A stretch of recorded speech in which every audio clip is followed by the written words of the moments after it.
Comment utiliser l'IA pour analyser des données qualitatives issues d'un questionnaire citoyen?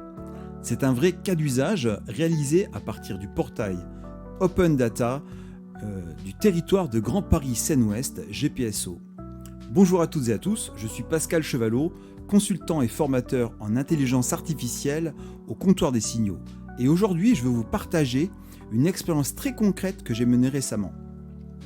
Pourquoi c'est important pour vous, élus locaux, DGS, DSI, cadres et agents territoriaux, agents des agences d'urbanisme et des CAUE? Parce que la donnée, vous le savez, elle devient centrale dans vos décisions. Mieux comprendre les attentes des habitants, c'est piloter efficacement les politiques publiques de demain. On me demande souvent lors des formations que j'anime ce que vaut Microsoft Copilot, cet assistant IA intégré à Microsoft 365. J'ai donc voulu le tester en conditions réelles sur ce cas précis. Alors d'abord, l'idée qui est sous-jacente, c'est de pouvoir faire une analyse des sentiments, analyser les fréquences de mots, faire des identifications de tendances et au final, obtenir des insights exploitables. Donc, je commence par charger le fichier dans Copilot. Première mauvaise surprise, je découvre que la version gratuite limite les fichiers à 1 méga. Alors déjà, on part sur un mauvais pied, mais bon, ça passe encore. Je nettoie un peu le fichier, je me débrouille pour ne pas prendre les 14 000 enregistrements, mais que 5 000 enregistrements, je supprime quelques colonnes. J'arrive quand même à obtenir une première analyse basique. Alors on voit, je fais défiler, vous pourrez faire pause sur la vidéo sans problème.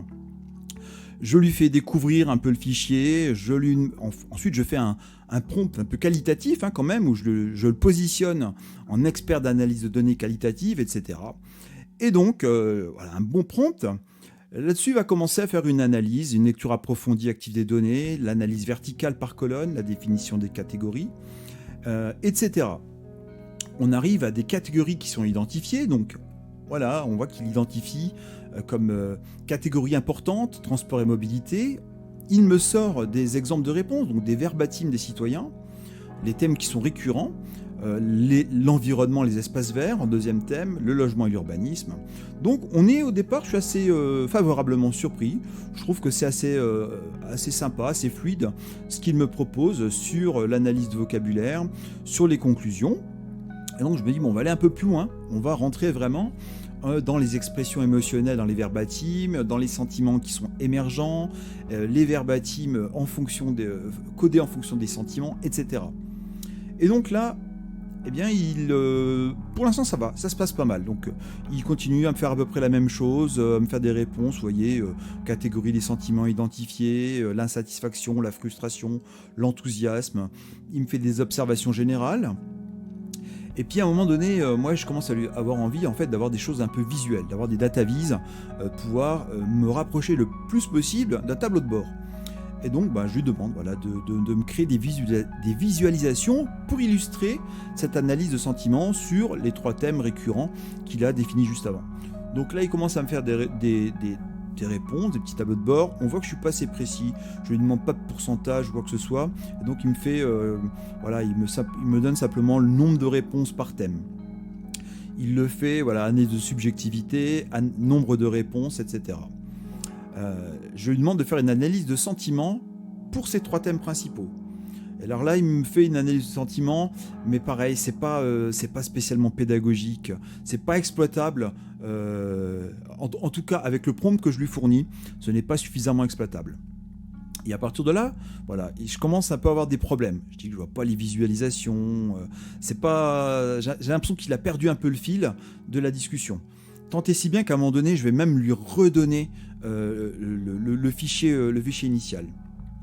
Donc voilà, on voit qu'il me fait quand même quelques graphiques.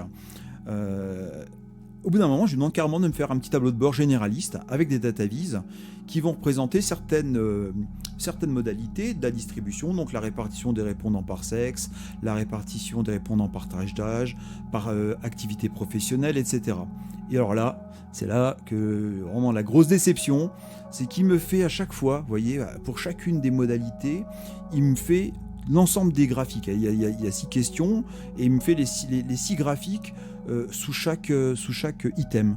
On voit qu'il répète en fait la même chose. C'est totalement illisible, c'est pas cliquable, je peux pas l'agrandir. Et donc, je suis assez frustré. Alors, déjà... Et donc voilà, je rentre dans une discussion avec lui et on tourne en boucle et au final je suis vraiment pas satisfait. Donc l'utilisation de l'IA pour l'analyse de données, si je m'arrête à ce stade, alors oui, on voit qu'au niveau de l'analyse, effectivement on a une analyse accélérée, potentiellement avec un accès qui est démocratisé. Ça, on va dire que c'est assez commun aux IA génératives, c'est qu'on a l'impression d'avoir une barrière à l'entrée qui est tombée, une barrière technique à l'entrée qui est tombée.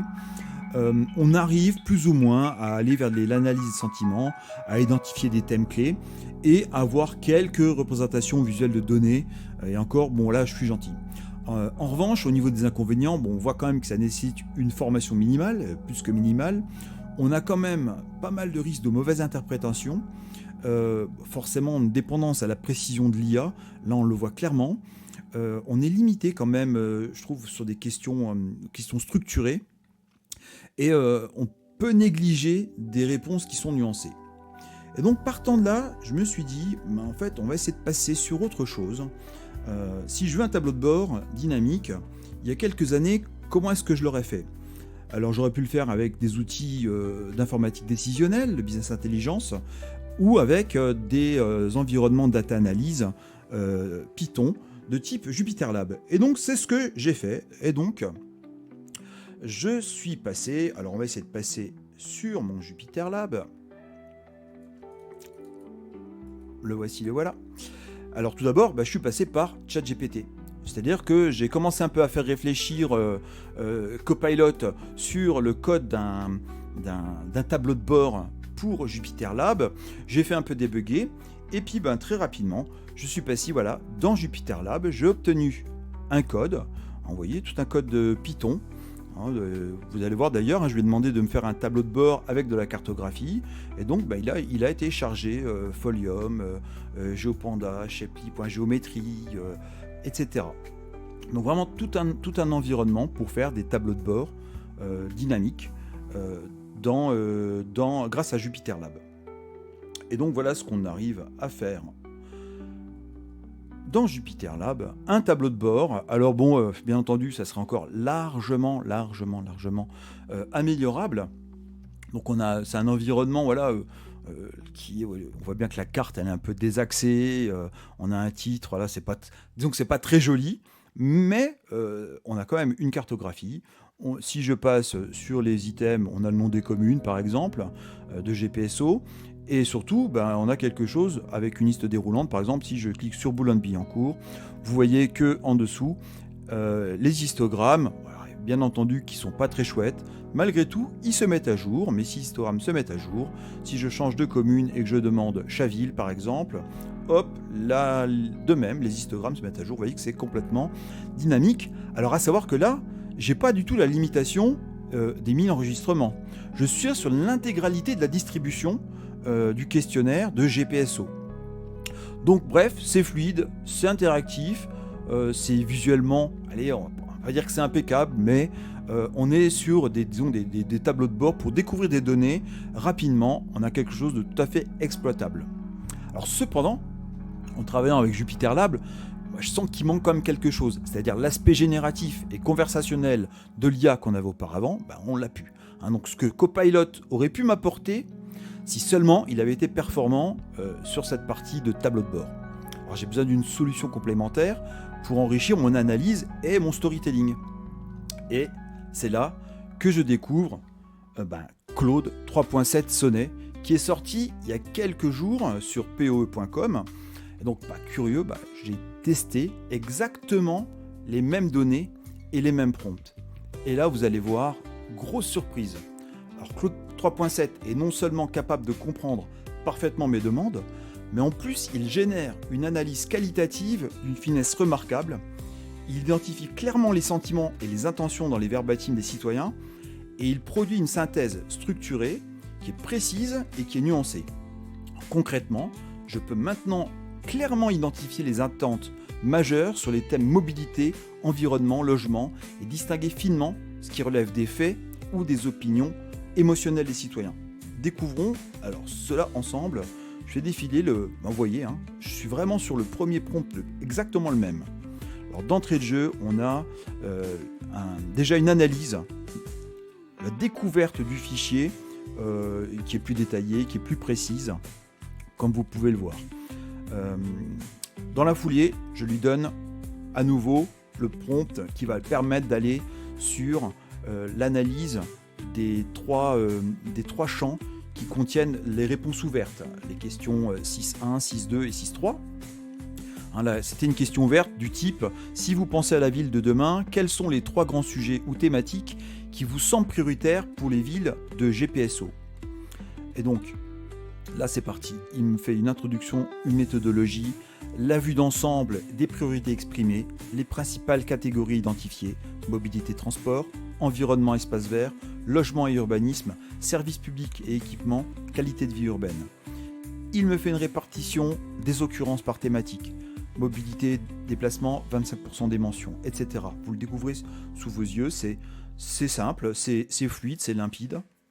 Ensuite, il passe sur l'analyse détaillée par thématique prioritaire. Pour la mobilité transport, il me cite quelques verbatim significatifs, il propose une analyse. Pour l'environnement espace vert, idem, verbatim, analyse, etc. Vous voyez que ça n'a aucune comparaison possible avec Copilot, on est sur un tout autre niveau. Ensuite, l'interconnexion entre les priorités. Alors là c'est vraiment, il fait des interconnexions entre les différentes priorités exprimées. Et donc, il trouve 3 principaux axes d'interconnexion qui se dégagent. Un triptyque, mobilité, environnement, qualité de vie.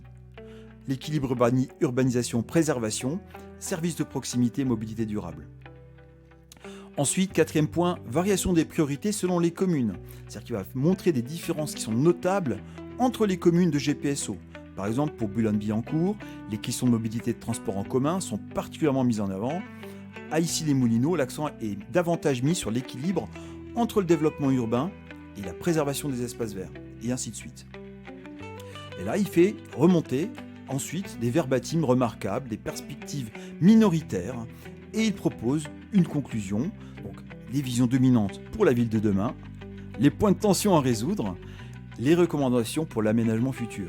Là, on a vraiment quelque chose qui est actionnable, qui donne directement de l'analyse du contenu pour les équipes et pour les élus.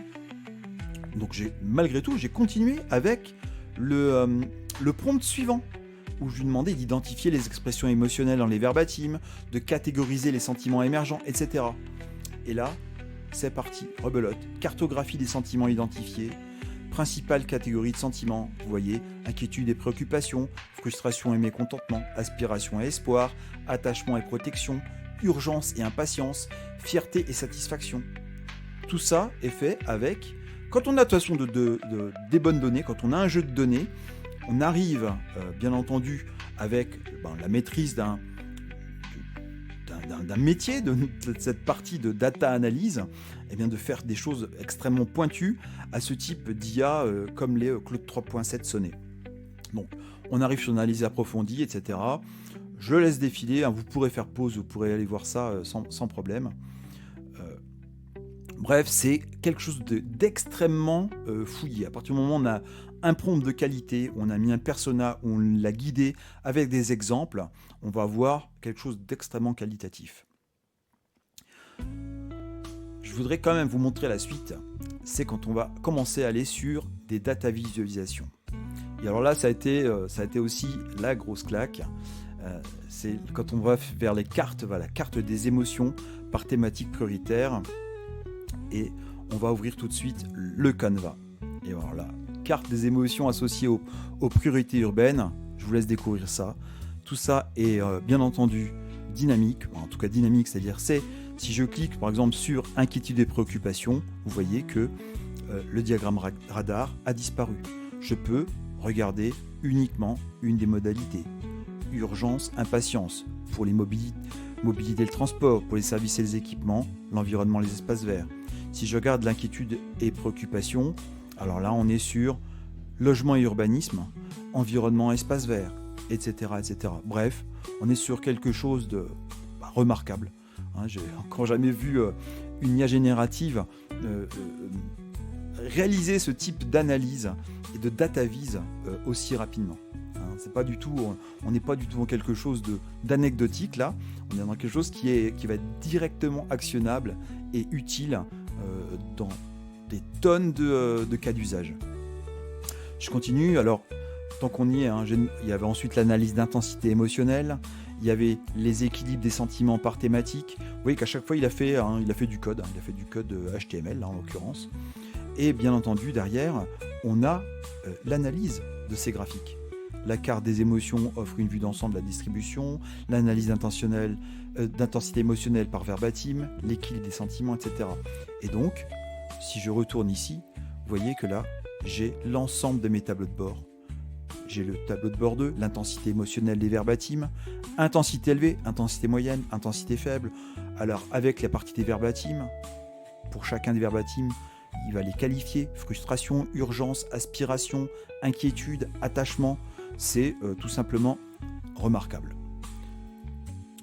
Le troisième tableau de bord, l'équilibre des sentiments par thématique prioritaire, les sentiments négatifs, les sentiments positifs, en fonction des thématiques. Et le quatrième, les marqueurs d'intensité émotionnelle par thématique, où il va analyser dans les verbatims quand il y a présence de points d'exclamation, d'adjectifs intenses, de verbes impératifs et de répétitions. Tout ça parce qu'on l'a guidé grâce à des prompts de rang de qualité. Donc vous découvrez d'un côté les marqueurs d'intensité et ensuite en colonne les thématiques en question. Je reviens sur les enchaînements de prompts. Je demande ensuite d'effectuer une analyse de sentiments pour ces 4 thèmes principaux par commune. Et bien c'est reparti. Et là, vous allez voir, il me fait le tableau de bord 5 avec l'analyse détaillée, les caractéristiques urbanistiques, les dynamiques démographiques, l'identité territoriale par commune. Donc, si je bascule ici sur mon tableau de bord, c'est le tableau de bord numéro 5. On a, par commune, des diagrammes radar. C'est absolument remarquable. Voilà. Avec carte des sentiments, les points clés, les recommandations. C'est quelque chose qui, il y a quelques années encore, aurait demandé plusieurs jours de développement. Un développeur en BI, en informatique décisionnelle, un data analyst aurait mis plusieurs jours, c'est sûr et certain, pour réaliser l'ensemble de ces analyses. Non seulement la réalisation, la programmation de ces tableaux de bord, mais en plus la rédaction de ces analyses. Et je ne me suis pas arrêté là, hein. Vous imaginez bien, une fois qu'on a trouvé le filon, ça serait dommage de creuser à côté. Comme disait Michael Gregorio, peux-tu réaliser un tableau de bord généraliste ? On en revient à ce que je voulais faire tout à l'heure sous Copilot, donc avec la répartition des répondants par sexe, etc. Et donc là, on va arriver sur le tableau de bord 6, et vous allez voir, je vais demander, alors on va quand même aller voir tout de suite le 6. Quelque chose a attiré mon œil, vous allez voir quoi. Donc il me fait un tableau de bord, voilà, il me fait une petite synthèse, quelques insights génériques, le nombre de répondants, les communes représentées, l'âge médian, etc. Et j'étais un petit peu surpris par les réponses parce que j'avais quand même regardé les résultats, les vrais résultats de ce questionnaire, et la répartition par sexe, eh bien en fait elle est fausse. Elle est fausse pour quelle raison ? Eh bien en fait on descend. Alors s'il veut bien me faire, je sais pas ce que me fait ma souris là, elle a pas envie on dirait. Alors hop, qu'est-ce qu'il me fait ? Tout en bas, il me fait analyse basée sur 135 réponses. Et j'avais pas vu ça au départ, vous voyez. Donc ça c'est gros warning aussi, toujours avec l'IA. Revérifier, et toujours revérifier par rapport aux sources initiales. Et là en l'occurrence, ben voilà, il n'avait pas pris en compte, il avait fait de lui-même, sans que je lui demande, une sélection par rapport aux 14 000 réponses, ben, il n'en a pris que 135. Peut-être qu'il a pris un tout petit pourcentage, 1% de la distribution. Donc c'était pas du tout satisfaisant. Et donc ben, je lui ai demandé un peu plus loin de me faire voilà, au moins pour les 1000 premières réponses. Et ce qui fait que je vais avoir le tableau de bord numéro 7. Bon, c'est pas encore satisfaisant totalement. Voilà, donc là j'avais eu une erreur. Il m'a refait le tableau de bord. C'était un tout petit peu plus équilibré, mais dans les faits, c'est l'inverse. Ce sont les hommes qui sont davantage représentés que les femmes. Donc un tableau de bord. Ok. Qu'est-ce que je lui ai encore demandé ensuite ? Ah ben voilà, de faire l'analyse de fréquence de mots sur les 5 thématiques les plus souvent citées, un nuage de mots, une thématisation, une cohérence, une divergence. Et là on arrive sur le tableau de bord numéro 8. J'avais quelques erreurs. Ah oui, donc comme j'avais les erreurs, je lui ai fait recommencer. J'ai dû lui dire qu'il y avait des bugs. Voilà, peux-tu corriger ces erreurs ?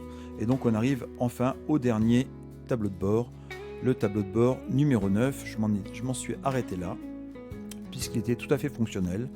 Donc avec un titre, un sous-titre, un chapeau, première partie, le top 15 des mots, les 5 thématiques prioritaires identifiées, une petite conclusion. Le deuxième partie, le nuage de mots-clés, pondéré par pertinence. Alors ça, je voulais pas montrer tout à l'heure dans Copilot, mais Copilot, à un moment donné, il a fait n'importe quoi dans le nuage de mots-clés. Il m'a retrouvé en fait les mots les plus courants, c'est-à-dire c'était le, la, les, des, de, du. Voilà. Et donc enfin, il me fait un top 10 des mots-clés, expressions significatives, ce que relèvent les mots-clés. Voilà, l'analyse des mots-clés fait ressortir 3 dimensions essentielles dans les priorités exprimées. La dimension de préservation, la dimension d'amélioration, la dimension de proximité. Et enfin, troisièmement, la modélisation thématique et cluster de réponses. Alors là, ça c'est vraiment... très concrètement, je ne m'attendais absolument pas à ce type de qualité de réponse, avec à la fois du tableau de bord cliquable, voilà, qui est dynamique, avec des interconnexions, avec des conclusions, avec quelque chose qui est joli, qui est mis en valeur, avec des gras, des mises en surbrillance, etc. Bref, c'est tout à fait remarquable et je vous laisse le découvrir. Et donc là, il l'a bien fait sur les 1000 réponses à ces questions, sur les priorités pour GPSO. Bref, là on a, je trouve, le scénario idéal. Donc si j'avais une recommandation, bien entendu, Jupyter Lab, toujours pour une découverte de données, des tableaux de bord rapides, bon, des visuels qui peuvent être attractifs.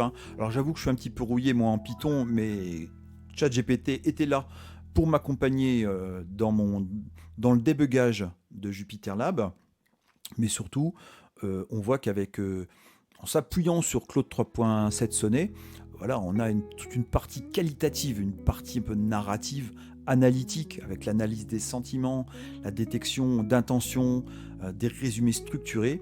Et donc, on voit bien que là, on a eu un peu une combinaison qui permet de piloter efficacement vos territoires par la data, tout en bénéficiant pleinement des forces de l'IA générative. Voilà pourquoi je voulais absolument partager cette expérience avec vous aujourd'hui. Je sais que dans vos collectivités, vous avez besoin d'outils qui facilitent la prise de décision rapide et éclairée. Et donc là, vous le voyez désormais avec des outils du calibre de Claude 3.7 Sonnet et toujours, on va dire, du Jupyter Lab et une IA qui va pouvoir vous aider à réaliser des tableaux de bord. Vous allez pouvoir le faire vous-même de façon très simple avec beaucoup moins de barrières techniques à l'entrée. Ce que je souhaitais aussi appuyer à travers cet exemple, donc vous voyez, comptoir des signaux, la façon dont on aborde tous nos projets sont totalement empreints de numérique responsable. C'est-à-dire qu'on a une approche qui est totalement centrée sur l'utilité. On regarde toujours ce qui peut être utilité au cœur des réseaux, puisque les réseaux, les télécoms, c'est notre cœur de métier, mais également au niveau des développements numériques. L'utilisation qu'on va avoir de l'IA, ça va être une utilisation aussi IA utile. Comme vous voyez là, on n'est pas sur des choses triviales. On est vraiment sur quelque chose qui va vraiment m'augmenter, qui va me donner, quand on parle d'augmentation de la productivité, c'est une chose, mais aussi une augmentation de l'inventivité. Quelque chose qui va vraiment m'augmenter dans l'analyse et dans le rendu que je vais pouvoir donner rapidement aux équipes ou aux élus. La question de la résilience des territoires, elle est essentielle au compteur des signaux. C'est vraiment, on est engagé sur des schémas locaux de résilience pour les réseaux de fibre optique par exemple. Et à travers ce type d'analyse, on va voir qu'on va pouvoir aller bien plus loin et plus rapidement aussi pour tester tout un tas de scénarios de résilience du territoire. Et ça c'est parfaitement en phase avec nos engagements RSE, puisqu'on vient d'être labellisé Lucie 26000 il y a quelques jours, au début du mois de février. Et donc c'est justement pour une économie responsable, durable, et c'est tout à fait en phase avec aussi nos engagements de numérique responsable. Si vous avez apprécié cette vidéo, laissez-moi un commentaire, partagez vos propres expériences et surtout abonnez-vous pour d'autres cas pratiques, concrets et utiles, dédiés spécifiquement aux collectivités territoriales et au secteur public. A bientôt pour une prochaine vidéo et d'ici là, restez créatifs et pragmatiques.